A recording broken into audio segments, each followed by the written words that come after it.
बलिया में गैरकानूनी वसूली के मामले में बड़ा एक्शन देखने को मिला है। एसपी एएसपी का तबादला किया गया है, वहीं सीईओ को सस्पेंड कर दिया गया है। एसपी एएसपी को वेटिंग में डाला गया है। चेकिंग इंचार्ज के खिलाफ जांच का हुक्म जारी हुआ है। सीईओ एसएचओ के खिलाफ भी जांच का हुक्म जारी हुआ है। तो बलिया से ये खबर आपको बताते चले, गैरकानूनी वसूली को लेकर जो महकमा है पुलिस का, उस पर शिकंजा यहाँ पर कसा है और बड़ा एक्शन यहाँ पर लिया गया है। और गैरकानूनी वसूली को लेकर एसपी एएसपी का तबादला कर दिया गया है और यहां तक के सीईओ को सस्पेंड कर दिया गया है।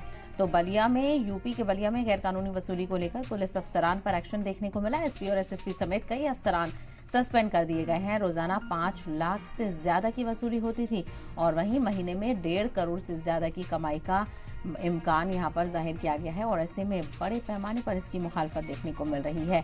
तो यहाँ पर बड़ी कार्रवाई की गई है गैरकानूनी वसूली को लेकर और एसपी से लेकर एसएसपी को सस्पेंड कर दिया गया है और वसूली के नाम पर रोजाना 5 लाख से ज्यादा की कमाई यहाँ पर की जाती थी। तो बलिया में गैरकानूनी वसूली के मामले में बड़ा एक्शन देखने को मिला है और यहाँ पर कार्रवाई करते हुए एसपी और एएसपी का तबादला कर दिया गया है, तो वहीं सीईओ को सस्पेंड कर दिया गया है।